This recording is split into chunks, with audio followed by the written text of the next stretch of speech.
านกำลังรับฟังสถานีวิทยุกระจายเสียงแห่งประเทศไทยจังหวัดลำพูน FM 95 เมกะเฮิรตซ์ขอนำทุกท่านเข้าสู่รายการคุยเฟื่องเรื่องเกษตรลำพูนคุณก็อยากรู้ในเรื่องนี้ยังเชิญคุณมาฟังต่างคลื่นนี้นาเฮามีเรื่องเล่าบอกจามาเชิญมาฟังคุยเฟื่องเรื่องเกษตรลำพูนสวัสดีครับขอต้อนรับเข้าสู่รายการคุยเฟื่องเรื่องเกษตรลำพูนออกอากาศทางสถานีวิทยุกระจายเสียงแห่งประเทศไทยจังหวัดลำพูน FM 95 เมกะเฮิรตซ์ทุกวันเสาร์เวลา 17-18 นาฬิกาวันนี้ทุกท่านพบกับเกษตรเอนะครับนายปีชาพรหมนานักวิชาการส่งเสริมการเกษตรชำนาญการสำนักงานเกษตรอำเภอทุ่งหัวช้างในหัวข้องานส่งเสริมการเกษตรในตำบลตอนนี้มารู้จักอำเภอทุ่งหัวช้างกันนะครับอำเภอทุ่งหัวช้างมีอาณาเขตติดต่อกับอำเภอลี้อำเภอแม่ทาจังหวัดลำพูนและอำเภอเสริมงามจังหวัดลำปางครับส่วนในตำบลตะเคียนปมที่ผมรับผิดชอบนั้นจะติดต่อกับตำบลศรีวิชัยอำเภอลี้และตำบลทาไม่รอบอำเภอแม่ทาอาชีพหลักของเกษตรกรในตำบลนะครับส่วนมากจะทำนาทำสวนลำไยทำสวนกับทำไร่ข้าวโพดนะครับและมีพืชทำเงินอีก2ชนิดด้วยกันที่เกษตรกรนิยมช่วงหลังจากทำนาคือมันฝรั่งและถั่วเหลืองฝักสดนะครับ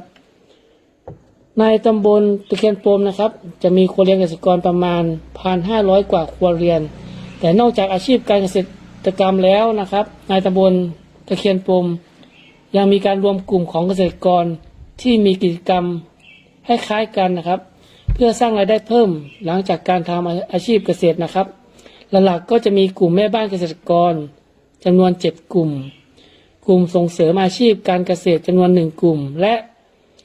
วิสาหกิจชุมชนจำนวน40กลุ่มนะครับวันนี้ผมจะพาผู้ฟังทุกท่านมารู้จักกับกลุ่มหนึ่งจากที่ผมกล่าวมานานคือกลุ่มผ้าทอย้อมสีธรรมชาติบ้านไม้ตะเคียนครับและตอนนี้ผมก็ได้อยู่กับพี่เจนนะครับเดี๋ยวขออนุญาตพี่เจนแนะนำตัวนะครับแนะนำกลุ่มแนะนำสมาชิกเหตุผลในการจัดตั้งกลุ่มนะครับและเป้าหมายของการผลิตของกลุ่มเรานะครับให้ผู้ฟังได้รับ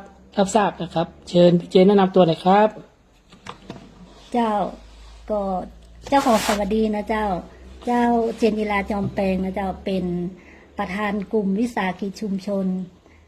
กลุ่มผ้าย้อมสีธรรมชาตินะเจ้ากลุ่มตั้งอยู่ที่บ้านไม้ตะเคียนนะเจ้าตำบลตะเคียนปมอำเภอตุ่งหัวจ้างนะเจ้าก็มีสมาชิกตอนนี้มี20คนนะเจ้าก็เหตุผลที่เราจัดตั้งกลุ่มขึ้นมาก็เพราะว่าที่ผ่านมานะเจ้าประมาณ25 กว่าปีที่ผ่านมานะเจ้าที่ตั้งกลุ่มขึ้นมาตอนนั้นอาชีพหลักก็ทำไร่ทำนานะเจ้าก็บ่มีรายได้เสริมก็เลยประชุมปรึกษารือกับกลุ่มแม่บ้านนะเจ้าก็ได้ตั้งกลุ่มทอผ้าย้อมสีธรรมชาติขึ้นมาจำนวน10 คนแล้วก็เริ่มแรกก็ทำทอผ้าติ่มจกนะเจ้าก็เป็นคือมันไม่ใช่ของเฮานะเจ้ามันเป็นของจังหวัดแป้นะเจ้าก็เลยคิดค้นว่าเราควรจะทำอนุรักษ์ของวัฒนธรรมของปู่ย่าตายายที่เป็นทำมานะเจ้าก็เลยปรึกษาหารือกันเราควรจะทำอย่างที่รักษาไว้นะเจ้าก็เลยผู้เฒ่าผู้แก่เพิ่นก็แนะนำว่าทอผ้าย้อมด้วยสีธรรมชาติเพราะว่ากลัวว่ามันจะสูญหายนะเจ้าแม่บ้านทุกคนก็เห็นพ้องต้องกันก็เลยมีการอบรมนะเจ้าย้อมสีธรรมชาติแล้วก็ซื้อฝ้ายมาย้อมเองทอเองนะเจ้าก็ตั้งแต่นั้นมาเขาก็มีการพัฒนาฝีมือจากเจ้าหน้าที่หรือว่าเกษตรอำเภอ พัฒนาชุมชนนะเจ้าเพิ่นมาให้ความรู้เพิ่มเติมแล้วก็มีฝีมือที่ดีขึ้นแล้วก็พัฒนาการทอนะเจ้าและการย้อมให้มันหลากหลายขึ้นนะเจ้าก็กิจกรรมของเขาก็มี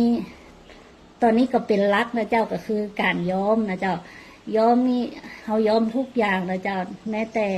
ตั้งแต่ฝ้ายแล้วก็ไหมเสื้อนะเจ้าเสื้อสำเร็จรูปที่เราทำคือรับจ้างย้อมนะเจ้าแล้วก็อีกส่วนหนึ่งก็คือตอนะเจ้าก็กิจกรรมเขาก็คงจะมีประมาณนี้นะเจ้าครับอันนี้เป็นกิจกรรมเบื้องต้นเนาะกิจกรรมหลักของกลุ่มพี่เจนนะครับเนาะช่วงนี้ครับเดี๋ยวเราขอพักฟังเพลงเพราะๆกันสักครู่นะครับเดี๋ยวกลับมาพบกันใหม่ในช่วงที่2นะครับ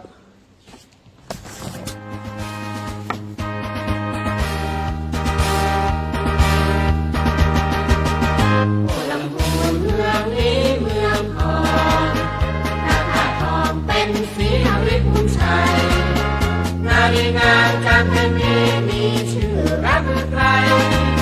เมืองลำไยผ้าไหมเมืองสะเทียนพระพุทธบาทบนยอดเขาเป็นสง่าศรีวิชัยครูบาพระพุทธมหาชัยพระเจ้าตุนหลวงพระธาตุห้าดวงอยู่ถัดไปกลางดงไพรทั่วช้างทำตาโอลำพูนเมืองนี้เมืองทองเป็นสีอริบุญชัยนารีงามจากเทวีมีชื่อรักไกลเมืองลำไยผ้าไหมเมืองสะเทียน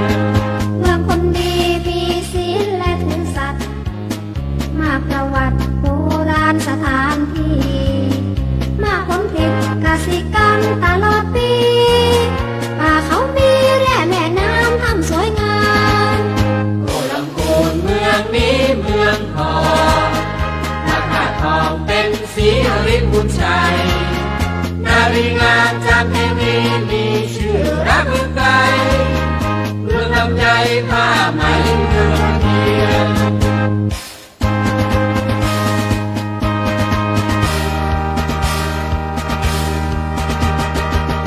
โอลำพูนเมืองนี้เมืองทองพระธาตุทองเป็นสีอริบุญชัยนารีงามจากเทวีมีชื่อรักไกล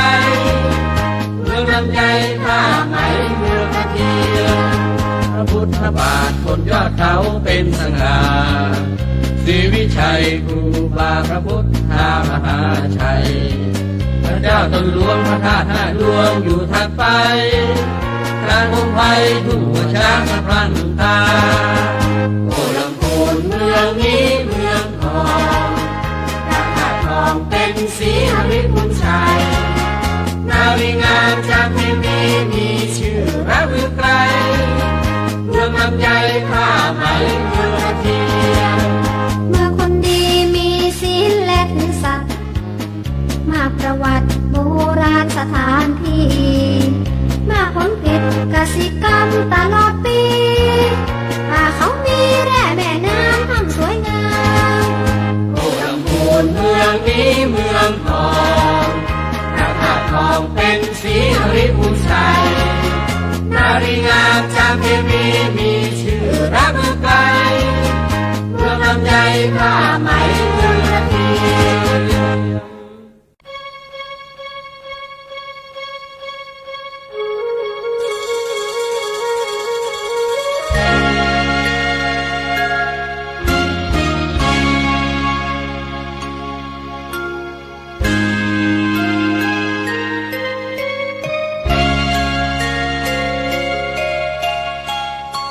แดนฟ้ารุ่งเรืองเมืองศรีวิไล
สตรี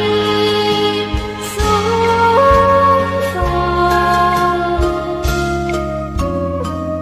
องค์พระแม่เจ้าผู้รังคำร้องปิ่นอนงภูนชัยลานน้ำทุ่งนาป่าสวยสะพรั่งแม่กวงล้นฟังโอแดนป่าสร้างดังมนต์มัดใจ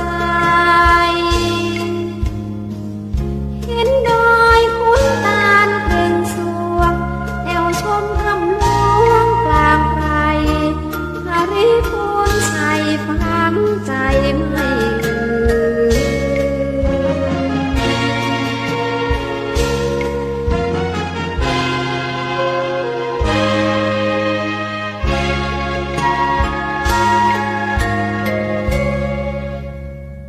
คุณก็อยากรู้ในเรื่องนี้ยังเชิญคุณมาฟังต่างคลื่นนี้นาเฮามีเรื่องเล่าบอกจามาเชิญมาฟัง คุยเฟื่องเรื่องเกษตรปู กลับมาพบกันต่อในช่วงที่2นะครับช่วงแรกเราได้ทราบแล้วครับว่ากลุ่มพี่เจนครับเนาะคือกลุ่มผ้าทอย้อมสีธรรมชาติบ้านไม้ตะเคียนนะครับกิจกรรมหลักคือผลิตสินค้าจากผ้าทอย้อมสีธรรมชาตินะครับตอนนี้ผู้ฟังคงอยากทราบแล้วล่ะครับว่าผ้าแต่ละสีที่กลุ่มผ้าทอของพี่เจนได้มานะครับได้มาจากอะไรบ้างเนื่องจากเราทราบอยู่แล้วว่าผ้าทอในกลุ่มของพี่เจนเนาะสีที่ได้มาจากสีธรรมชาติเนาะเบื้องต้นก็อยากให้พี่เจนอธิบายเนาะให้ท่านผู้ฟังทราบหน่อยว่าตอนนี้ในกลุ่มของพี่เจนมีผ้าทอทั้งหมดกี่สีแต่ละสีมีกระบวนการในการได้มาของสีของผ้าทอแต่ละสีทำมาจากอะไรเนาะมีกระบวนการอย่างไรบ้างนะครับเนาะก็รบกวนพี่เจนช่วยอธิบายให้ผู้ฟังได้รับทราบหน่อยนะครับ เจ้าก่อนอื่นก็ขออนุญาตเล่าความเป็นมาของกลุ่มของสมาชิกนะเจ้าที่เขาทำร่วมกันนะเจ้าก็ในการโตนะเจ้ากลุ่มเขาก็จะให้สมาชิกเอาผ้าไปโตแล้วก็เขาก็คิดเป็นชิ้นงานนะเจ้าการรายจ่ายที่รายได้ที่สมาชิกจะได้รับนะเจ้าเขาก็จ่ายเป็นชิ้นงานแล้วก็ในการย้อมเขาก็ถ้ามีการย้อมเมื่อใดเขาก็จะห้องสมาชิกมาประชุมแล้วก็แบ่งงานกันนะเจ้าว่าใครถนัดด้านไหนนะเจ้าก็มันจะมีอยู่ในการย้อมก็จะมีอยู่หลายด้านนะเจ้าก็ด้านวัตถุดิบก็จะมีไปหาวัตถุดิบนะเจ้าเปลือกไม้หรือว่าใบไม้แล้วก็ดินโคลนนะเจ้าส่วนหนึ่งก็จะเตรียมฝ้ายนะเจ้าเตรียมฝ้ายซักฝ้ายให้สะอาดแล้วอีกกลุ่มหนึ่งก็จะเตรียมต้มนะเจ้าต้มย้อมนะเจ้าแล้วก็อีกส่วนหนึ่งก็จะเป็นการล้างการซักแล้วก็การตากนะเจ้าเราก็จะแบ่งงานกันตามความถนัดของแต่ละคนนะเจ้าก็สีที่เขานำมาย้อมนะเจ้าก็จะมีหลากหลายอยู่นะเจ้าก็ลักก็เปลือกไม้นะเจ้าเปลือกไม้ที่เขานำมาย้อมก็จะมีไม้ประดู่ไม้ฝางนะเจ้าแล้วก็ไม้ต้นหัวไม้ตีดอกสีส้มๆดอกทองกวาวนะเจ้า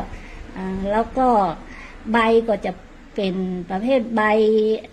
บเพกาหรือว่าบาลินไม้นะเจ้าแล้วก็ใบไม้เหี่ยวหรือว่าเป็นห้องแหมย่างก็คือตะเคียนหินนะเจ้าใบจามจุลีก็ได้นะเจ้าคือแต่ละสียกตัวอย่างไม้ประดู่นะเจ้าไม้ประดู่ย้อมได้สีน้ำตาลนะเจ้าน้ำตาลชมพูแต่พอเราอยากได้สีอื่นเราก็สามารถนำโมเดลมาลงแล้วก็ทำให้ได้แหมหลายสีนะเจ้า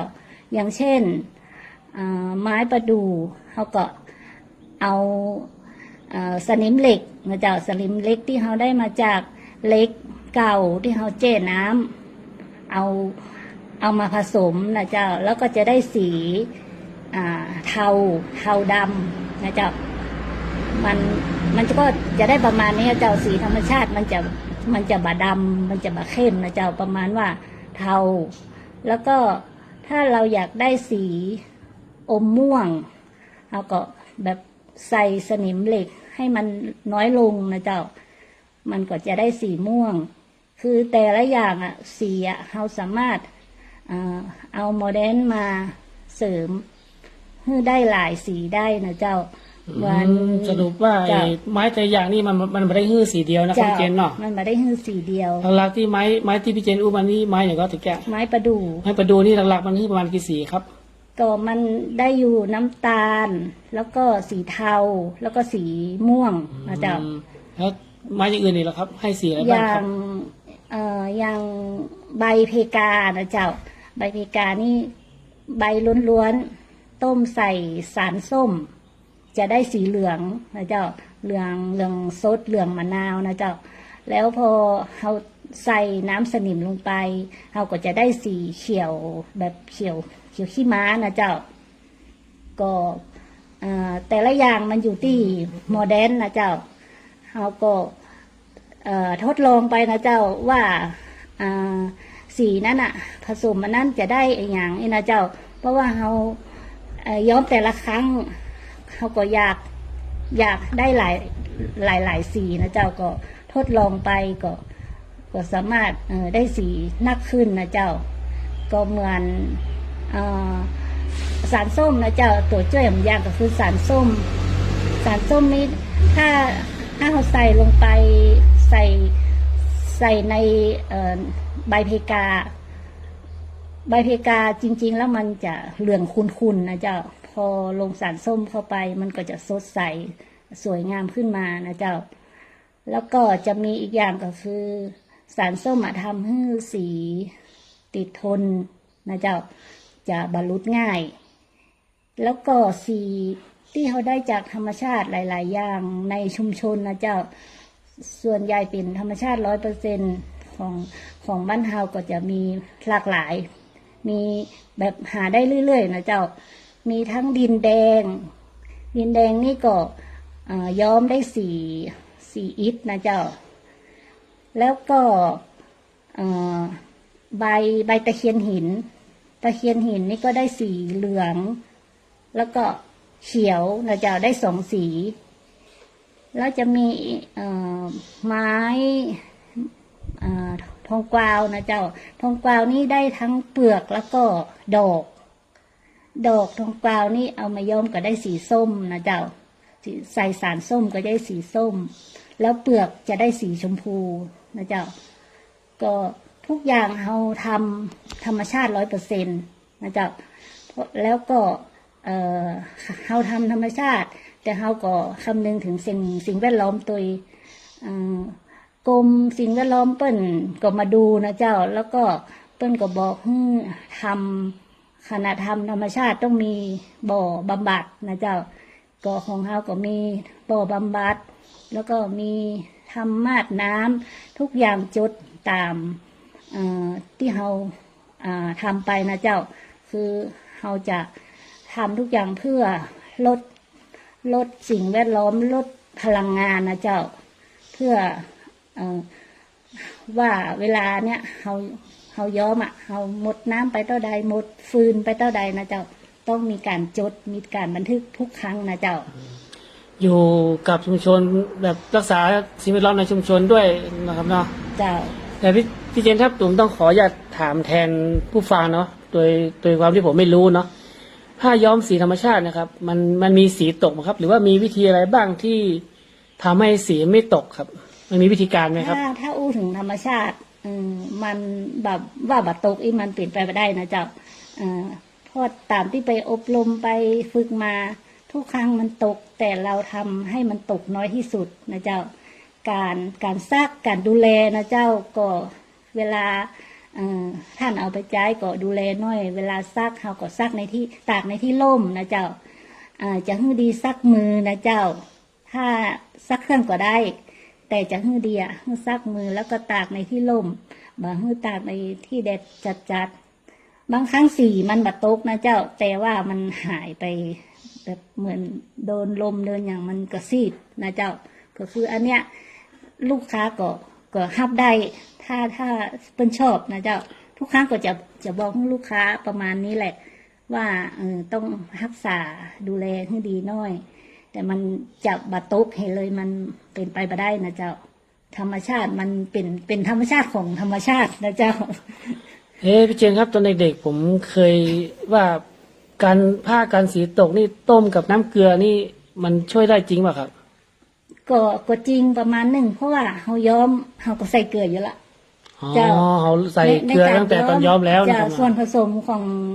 ธรรมชาตินี่ใส่เกลืออยู่แล้วตอนต้มนะเจ้าอ๋อครับก็คือตัวนี้ก็ช่วยได้อยู่นะเจ้าเป็นเทคนิคให้สีติดนานขึ้นทนขึ้นนะพี่เจนนะครับเจ้าก็ได้รับความรู้จากพี่เจนไปนะครับในช่วงที่สองตอนนี้เราก็ขอพักฟังเพลงก็เพราะอีกสักครู่นะครับเดี๋ยวกลับมาพบกันในช่วงที่สามต่อนะครับ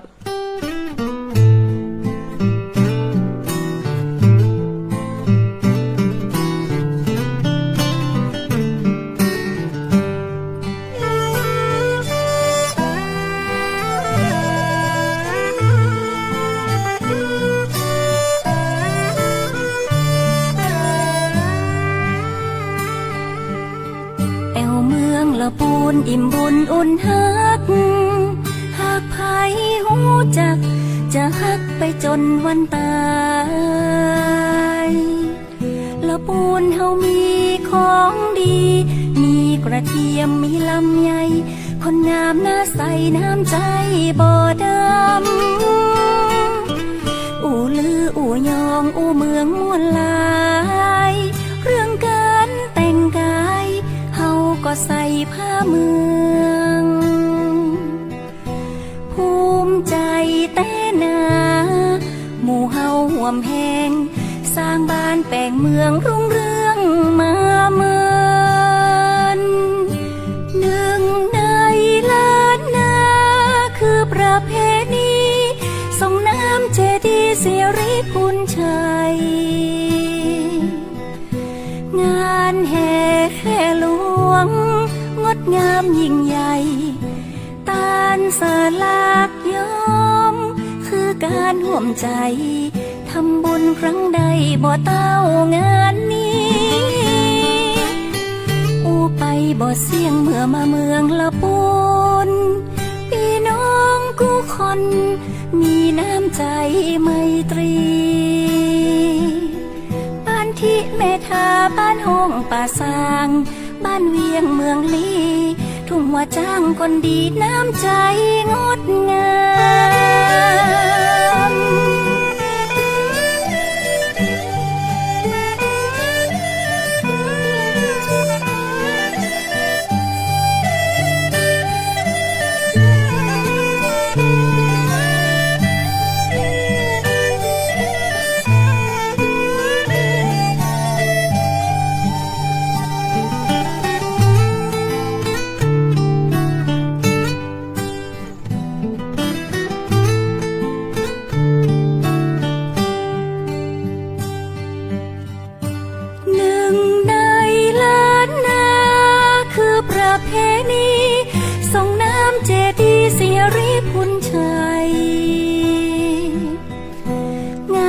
แห่แค่หลวงงดงามยิ่งใหญ่ตาลสลากย้อมคือการห่วมใจทำบุญครั้งใดบ่เต้างานนี้อูไปบ่เสี่ยงเมื่อมาเมืองละปูนพี่น้องกู้คนมีน้ำใจไมตรีบ้านที่เมทาบ้านห้องป่าซางบ้านเวียงเมืองลีทุ่งหัวจ้างคนดีน้ำใจงดงาม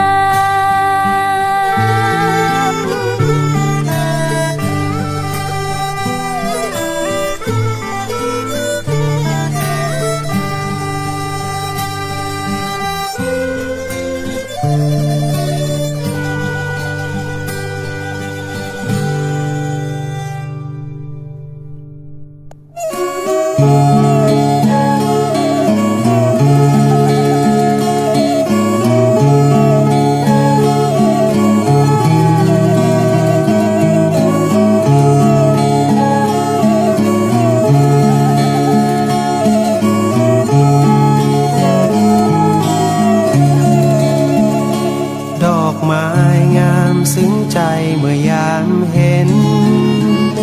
แสงจันทร์งามเด่นเมื่อยามส่องเหล่านกการ่อนทลาดูหน้ามองหมู่พมรทั้งพ้องดูงามตาเธอเป็นหญิงที่งดงามยิ่งนักยามเธอยิ้มช่างน่ารักเกินบรรยายมีความงามทั้งร่างกายและจิตใจยามใกล้ใกล้หลงไหลไม่รู้เลยเธอเปรียบเป็นนางฟ้าที่ล้ำค่ายิ่งกว่านางใดด้วยผลบุญมาแต่ชาติปางไหนสวรรค์คงเป็นใจให้เธอสาวงามลูกแม่จามเทวี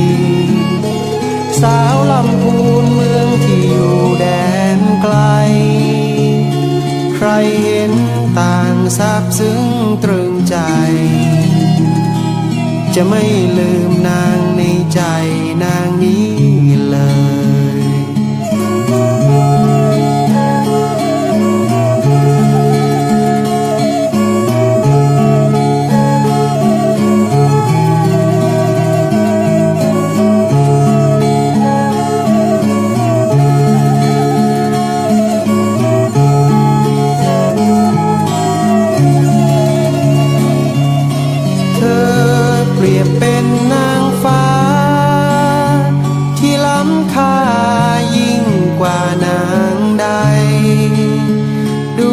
ผลบุญมาแต่ชาติปางไหน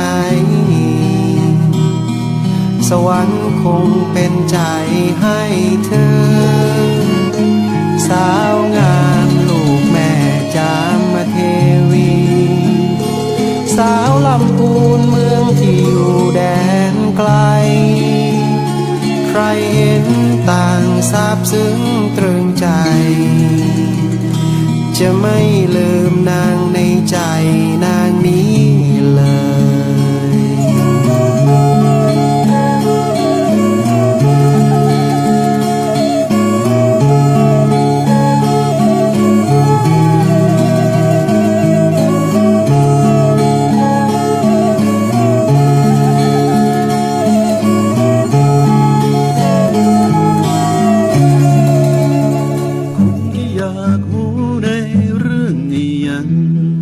เชิญคุณมาฟังต่างคลื่นนี้นาเฮามีเรื่องเล่าบอกจามาเชิญมาฟังคุยเฟื่องเรื่องเกษตรละบูครับสวัสดีผู้ฟังทุกท่านนะครับกลับมาเจอกันอีกครั้งในช่วงที่3นะครับในช่วงแรกและช่วงที่2นะครับเนาะเราทราบข้อมูลไปประมาณหนึ่งแล้วในกลุ่มของพี่เจนนะครับตอนนี้ทราบแล้วว่าพี่เจนมีผ้าย้อมสีธรรมชาติหลายๆสีนะครับที่ได้จากวัตถุในชุมชนเนาะได้จากวัตถุธรรมชาติเนาะตอนนี้เราก็อยากรู้แล้วแหละว่าผ้าที่พี่เจนได้แต่ละสีเนี่ยพี่เจนนำไปผลิตอะไรบ้างเนาะมีสินค้าอะไรบ้างที่ผลิตจากผ้าย้อมสีของกลุ่มเรานะครับก็เดี๋ยวตอนนี้ก็รับฟังจากพี่เจนนะครับเนาะว่าพี่เจนได้ผลิตสินค้าอะไรบ้างหลากหลายขนาดไหนในกลุ่มของพี่เจนนะครับเชิญพี่เจนนะครับเจ้าก็สินค้าเขาก็มีหลากหลายนะเจ้ามีทั้งผ้าถุงผ้าขาวม้าผ้าพันคอผ้ารองจานถุงย่ามนะเจ้าแล้วก็มีเสื้อสำเร็จรูปนี่ก็มีเป็นบางส่วนนะเจ้าเพราะว่าเราบ่ได้เน้นตรงนั้นแต่เวลามีลูกค้ามาสั่งก็สามารถทำให้ได้นะเจ้าแล้วก็จะมีผลิตภัณฑ์ที่ใหม่ๆนะเจ้าที่เรากำลังทำกันผลิตภัณฑ์ที่เราทำกันใหม่นะเจ้าก็จะมีพวงกุญแจนะเจ้าพวงกุญแจแล้วก็กระเป๋าแบบกระเป๋าเครื่องสำอางกระเป๋าใส่ตังค์อย่างเงี้ยเจ้าก็เป็นผลิตภัณฑ์ใหม่ที่เราทำขึ้นมาแล้วก็เขาจะกระเป๋าที่เขาจะทำแบบเย็บมือทั้งหมดนะเจ้าแม้แต่ใส่ซิป เอาก็เย็บมือนะเจ้าแล้วก็ปักลายด้วยฝ้ายที่เราย้อมด้วยสีธรรมชาตินะเจ้าทุกอย่างธรรมชาติหมดเลยนะเจ้าสินค้าของเฮานะเจ้าก็จะมีลูกค้าแบบลูกค้าประจำนะเจ้าส่วนใหญ่ก็เป็นต่างชาตินะเจ้ายกตัวอย่างผ้าขาวม้านะเจ้าผ้าขาวม้านี่ประเทศไต้หวันนะเจ้าอันนี้เป็นลูกค้าประจำเปิ้นจะมาสั่งเฮาทุกปีนะเจ้าเปิ้นจะเอาไปแปรรูปนะเจ้าก็ตรงนี้เฮาก็มีลูกค้าต่างชาติอยู่แล้วก็ผ้าพันคอนะเจ้าก็ส่วนใหญ่ผ้าพันคอนี่จะเป็นญี่ปุ่นนะเจ้าเพราะว่าญี่ปุ่นน่ะเป็นประเทศหนาวนะเจ้าแล้วก็เป็นชอบแบบผ้าฝ้ายแล้วก็ต้องเป็นสีธรรมชาติ100%แล้วเนื้อผ้าก็ต้องนุ่มสัมผัสแบบเพราะว่าญี่ปุ่นเป็นชอบนะเจ้าก็อันนี้ก็คือลูกค้าประจำเหมือนกันนะเจ้าแล้วแฮมสินค้าหนึ่งก็คือผ้ารองจานนะเจ้าผ้ารองจานอันนี้ก็ลูกค้าจากนี่เป็นส่งสหรัฐนะเจ้าแต่เฮาบ่ได้ส่งโดยตรงเนาะเหมือนเป็นคนกลางนะเจ้าสหรัฐเจ้าสหรัฐนี่มีพ่อค้าคนกลางนะเจ้าเปิ้นก็มาสั่งทุกปีเหมือนกันเปิ้นแบบผ้ารองจานคนไทยเอามาลองจานแต่เปิ้นสั่งไซส์ผ้ารองจานแต่เปิ้นเอาไปแต่งแต่ไปคาดเตียงเจ้าที่โรงแรมนะเจ้าเปิ้นเอาไปคาดเตียงเพราะว่าผ้ารองจานนี้มันหน้าแคบนะเจ้าส่วนใหญ่เปิ้นเอาไปโชว์หรือว่าเอาไปติดผนังอย่างเงี้ยเจ้าเพื่อความสวยงามชอบลวดลายของผ้าบ้านเรานะครับแล้วยังมีแห่มบริษัทนะเจ้าบริษัทยักษ์ใหญ่ King Power นะเจ้าโอ้ดังเลยครับนี่เจ้าเปิ้นก็หันนะเจ้าหันความสำคัญของชุมชนนะเจ้าว่าชุมชนเฮาทำสิ่งแวดล้อมทำร่วมกับสิ่งแวดล้อมอยู่เปิ้นก็เลยจริงๆแล้วเปิ้นคงจะเลือกไหนก็ได้เนาะมันก็มีหลายจังหวัดนะเจ้าแต่เปิ้นตัดสินใจเลือกจังหวัดลำพูนแล้วจังหวัดลำพูนแล้วเปิ้นก็เลือกกลุ่มของอำเภอทุ่งหัวจางนะเจ้าก็คือกลุ่มนี้นะเจ้า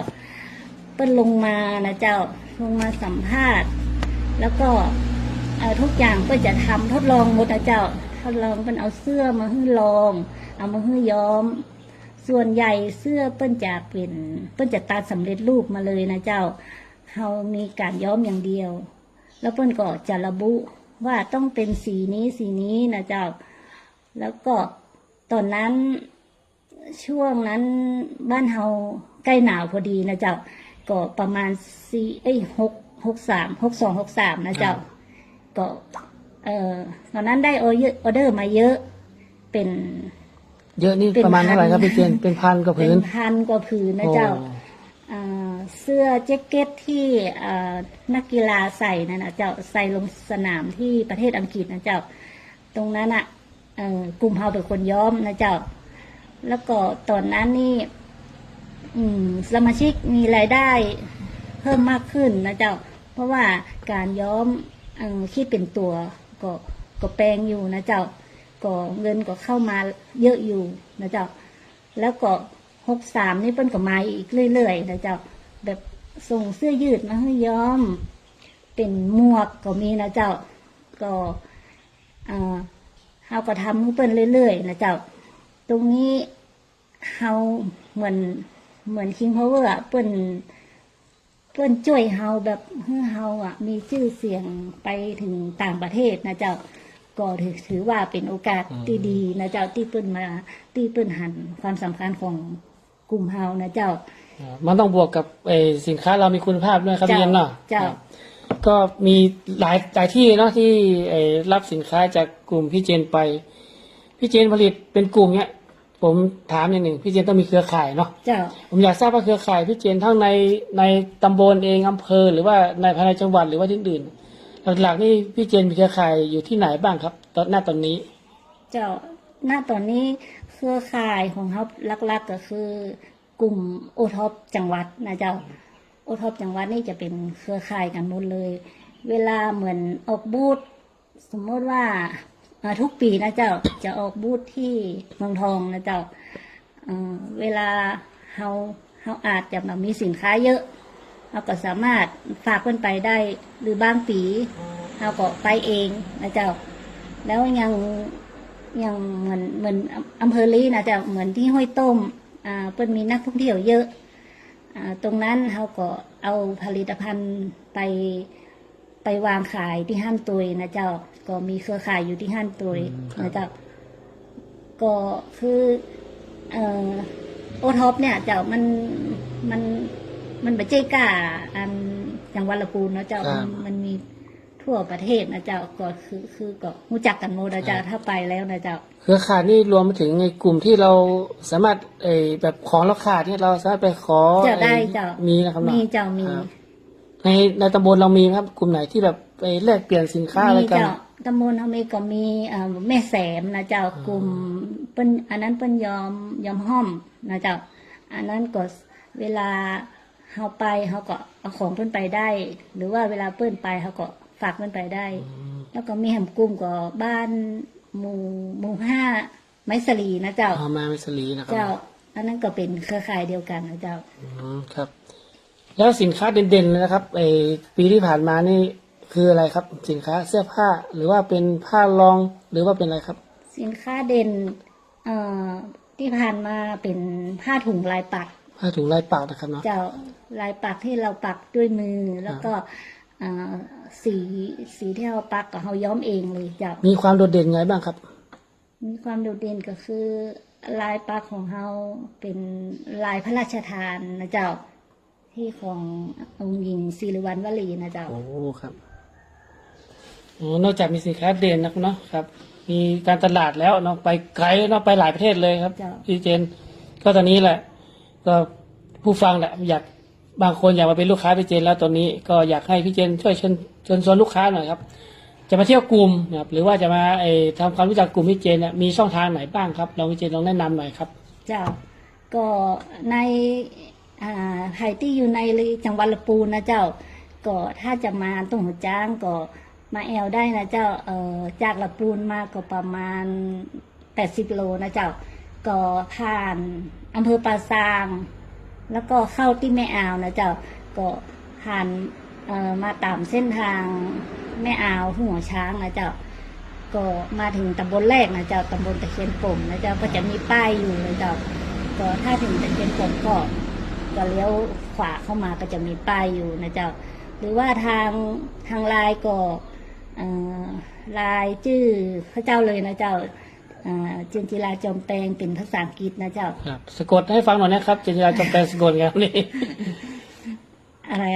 GEN นะเจ้าครับเจ้าของไลน์จำไลน์ตัวเองไม่ได้นะครับตอนนี้เดี๋ยวนี่เจนจิรานะครับเนาะครับเจ้าแล้วก็มี Facebook นะเจ้าก็เป็นภาษาอังกฤษเหมือนกันมีเพจ Facebook ด้วยนะครับชื่ออะไรครับเจนจิราจอมแตงเหมือนกันเจนจิราจอมแตงมานะครับเนาะแล้วเพจของเรานะเจ้าเพจเป็นชื่อของเป็นแบรนด์ของเรานะเจ้าเพจตะเคียนคอตตอนนะเจ้าเข้าไปดูเลยนะเจ้าตะเคียนคอตตอนภาษาอังกฤษหรือเปล่าครับเจ้าภาษาอังกฤษด้วยนะครับครับแล้วเบอร์โทรติดต่อกลุ่มแล้วครับแบบถ้าอยากสอบถามข้อมูลก่อนครับใครที่มาบัตรถูกนะเจ้าก็สามารถโทรมาได้นะเจ้าเบอร์0871804420นะเจ้าสามารถโทรมาได้ทุกเวลาเลยนะเจ้าครับรับรู้แล้วเนาะกลุ่มของพี่เจนครับกลุ่มผ้าทอย้อมสีธรรมชาติบ้านไม้ตะเคียนนะครับผลิตภัณฑ์ก็หลากหลายนะครับเนาะอยากผลิตภัณฑ์ส่งไกด์ด้วยครับเนาะส่งถึงต่างประเทศถ้าท่านผู้ฟังทุกท่านครับอยากมาสัมผัสเนาะอยากมาดูสินค้าครับหรือว่าอยากมาเป็นเครือข่ายนะครับเนาะก็สามารถติดต่อตามที่พี่จิราแจ้งในเบื้องต้นนะครับเนาะครับช่วงนี้ก็ผมนะครับเนาะเกษตรนะครับน้องปีชาพรมนาและพี่เจนจิราก็ต้องขอลาไปก่อนนะครับสวัสดีครับสวัสดีเจ้า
แหล่งเงินเพื่อจะเริญรุ่งเรืองผู้คนหลากหลายต่างบ้านต่างเมืองสุขสันต์บันเทิงอย่าลืมลำพูนเมืองงาม